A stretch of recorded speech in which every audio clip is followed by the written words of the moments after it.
Últimamente estaba escuchando bastante la película Wicked, la que es basada en el musical de Broadway, y de hecho hice un video cortito hablando sobre el trasfondo de esta película, de dónde viene la historia, cómo se remonta al cuento El Mago de Oz, y explicaba cómo la primera adaptación al libro fue la película de 1939 titulada igual El Mago de Oz y protagonizada por Judy Garland. Entonces vi un par de comentarios en ese video sobre lo mal que la pasaban en ese set de grabación, etcétera, y la vida tan terrible en general que tenía Judy Garland, la vida tan difícil que tuvo, su historia tan fuerte desde que era tan niña, por lo cual me pareció interesante el hacer un video ahondando un poco más en la vida de Judy y cómo ella tenía una máscara, digamos, de glamour, de la típica estrella en la industria, pero detrás de cámaras su vida fue un terrible caos. Entonces, sin más por el momento, comenzamos con este video, pero no sin antes invitarte a que te suscribas a este canal, que es de muchísimo apoyo.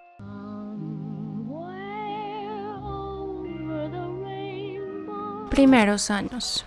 Judy Garland nace en Estados Unidos, en Minnesota, el 10 de junio de 1922 con el nombre de Frances Ethel Gum, y más adelante, ya entrada en su carrera, es que se cambiaría el nombre a Judy, que fue con el que se conoció ya por el resto de su vida. Judy fue hija de Frankie Ethel Gum, su papá era vaudeville, que si no me equivoco es una forma de entretenimiento en vivo que comenzó a principios del siglo XX y trata como de comedia de situación, actuaciones extremas, espectáculos de variedad, todo teatral, y va acompañado de música, que es donde conoce a la madre de Judy, quien era su pianista. Unos años después se casaron y tuvieron 3 hijas. Judy era la menor de esas 3 hijas, por lo cual la apodaban Baby.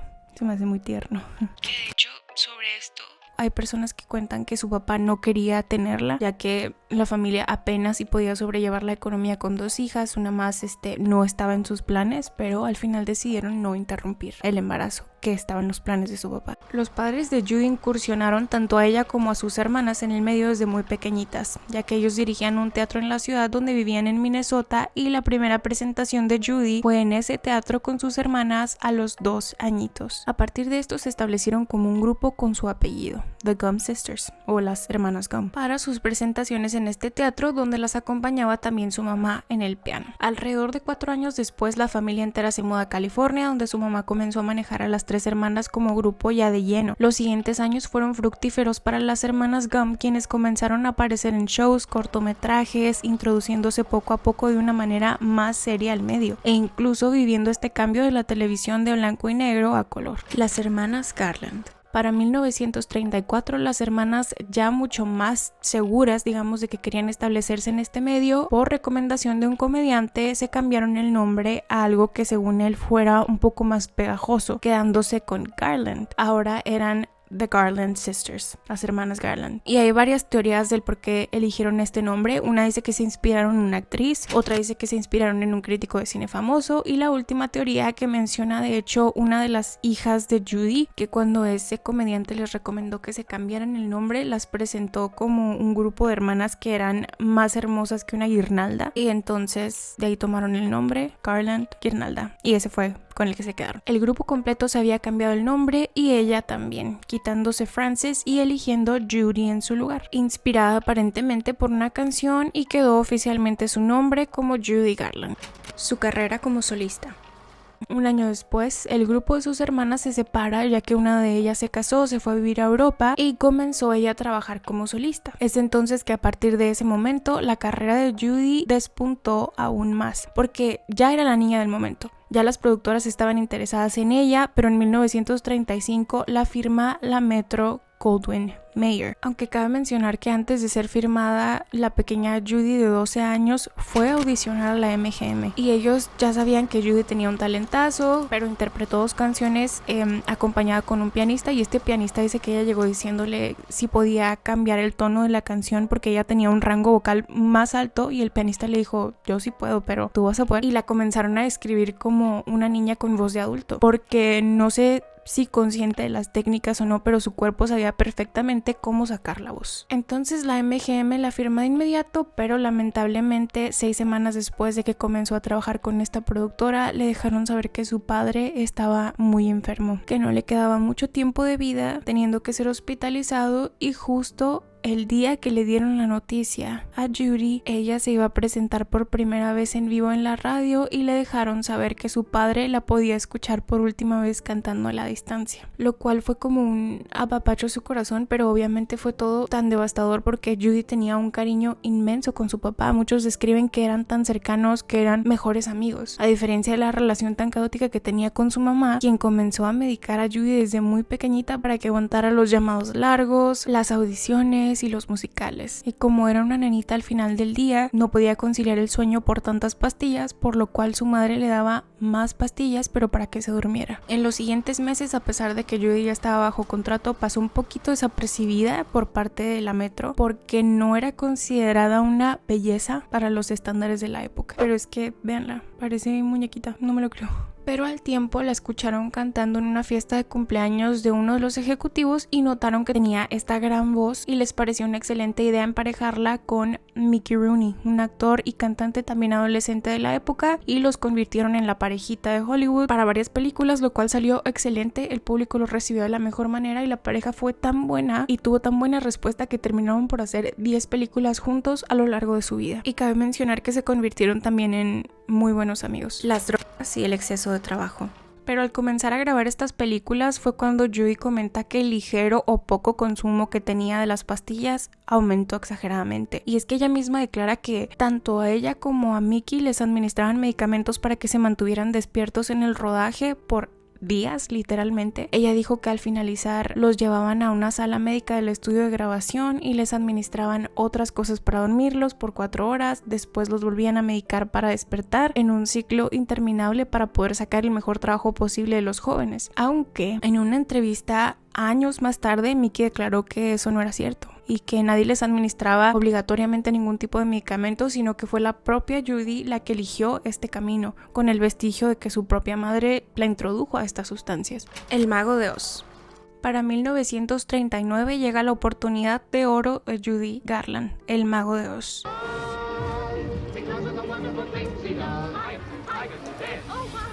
Y aunque la Metro tenía otra actriz proyectada para este papel que era algunos años más joven que Judy, finalmente se decidieron por ella porque la tenían bajo contrato y la otra actriz estaba firmada con Fox. Pero sin duda fue la mejor decisión que pudieron haber tomado. Aunque cabe mencionar que la película no fue un éxito de taquilla, pero logró recuperar su inversión años después en sus reestrenos y honestamente la película pasó a ser parte de la historia. Pero todo el resultado maravilloso que pudiera tener la película se vería nublado por lo mal que la pobre actriz la pasó durante el rodaje. Al momento de ser seleccionada para el papel se le pidió inmediatamente bajar de peso para parecer un poco más niña y su madre, como siempre, tomó medidas extremas suministrándole más medicamentos que le inhibieran el hambre, además de fajarla el pecho para que pareciera más pequeña y ponerle corsets muy ajustados. Que también en general todo el cast de esta película lo pasó muy mal en el rodaje por parte de la producción, entre que ignoraban algunos datos y entre que eran abusivos.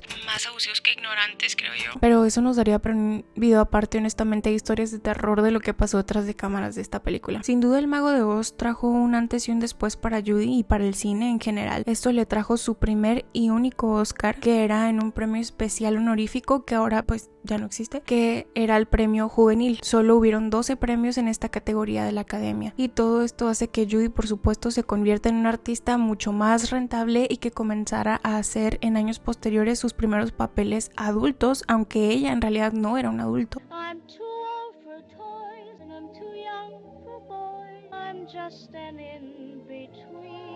A sus 17 años comienza a salir con David Rose, un compositor y músico 12 años mayor que ella, y pronto se comprometieron. Cuando ella cumplió la mayoría de edad, David le dio el anillo y para cuando Judy cumplió 19 años se casaron en Las Vegas. Aproximadamente un año después Judy queda embarazada, pero este hecho no estaba entre los planes ni de la Metro, ni de su esposo y tampoco de su madre, quien seguía siendo quien controlaba su agenda aún estando ella ya casada. Y Judy cuenta que un día su madre solo le dijo que se arreglara, que irían de paseo y en su lugar la llevó a un lugar para realizarse una boda.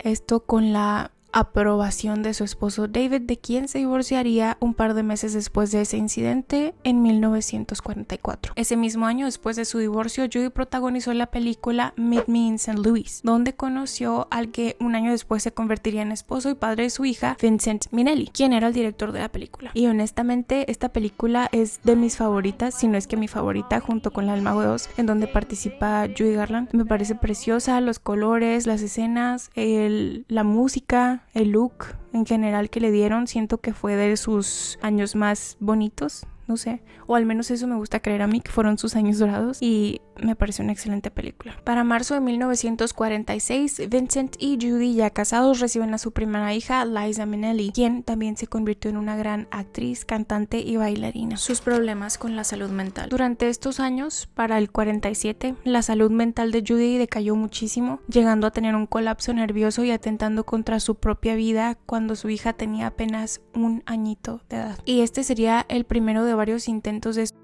por su parte. En este lapso de tiempo, Judy se tomó unos cuantos meses de descanso de la actuación, pero no pudo realmente estar mucho tiempo en reposo y volvió a su trabajo muy pronto creo yo. Entre 1946 y 1949, Judy protagonizó 5 películas, y a pesar de que todas ellas eran un gran éxito en taquilla, su vida personal estaba lejos de ser la perfecta vida que demostraba en sus roles en pantalla. Judy, además de los problemas emocionales y de salud mental que venía cargando, sufría de alcoholismo, lo que le costó que la despidieran del set de la película Annie Get Your Gun, ya que Judy estaba extremadamente cansada de venir trabajando tan duro por tanto tiempo. El alcohol, las sustancias y el hecho de que la película requiriera mucho esfuerzo físico como bailes, ensayos, etcétera, hicieron que para los directores ella no fuera idónea en este papel. E incluso viendo este video se nota en su carita que estaba exhausta. 5 películas en casi 3 años. E iban a ser 6 con esta.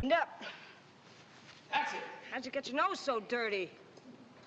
Hey, you cut before I got my line. Llega el año de 1950 y la Metro-Goldwyn-Mayer decide que por inestabilidad dejarían ir a Judy Garland. Después de 15 años de trabajar juntos, la despiden. Por primera vez desde los 13 años, Judy se encontró a sí misma sin un contrato de trabajo y de nuevo fue hospitalizada por un intento de quitarse la vida, y para hacer peores las cosas, ese mismo año se divorció de Vincent Minnelli después de 6 años de matrimonio. Y en este momento cortó también toda relación con su madre, quien ya le venía haciendo bastante daño desde que era tan pequeñita. Un año después, y me imagino que sin haber sanado todo lo que fue su divorcio, sus problemas con la depresión, Judy se casó de nuevo con un director de nombre Sidney Luft, y juntos tendrían una hija ese mismo año. Y en el siguiente, en el 53, fallece su madre. Después de todas las cosas en conjunto que acontecieron en su vida, Judy estaba buscando una manera de sentirse feliz con su trabajo de nuevo. Pareciera al final el estar en el medio era lo único que ella conocía, y encontró la oportunidad en una nueva película producida por su esposo en 1954 llamada A Star is Born, que le regalaría una nominación al Oscar como mejor actriz, aunque no pudo asistir a la gala ya que estaba dando a luz a su tercer hijo, Joey. A pesar de la bonita familia que estaban creando, también Vincent tenía un problema con las sustancias y con el alcohol, que fue una receta para el desastre. Terminaron divorciándose en el año de 1965, y aunque él también tenía problemas con la bebida, ganó el juicio de custodia por la inestabilidad de Judy, quedándose con sus 2 pequeños hijos. Y además este hombre intentó vender el Oscar de Judy, literalmente la estatuilla, y le dijo a la academia que Judy lo había perdido, que no lo encontraban. Entonces le mandaron una réplica e intentó vender la réplica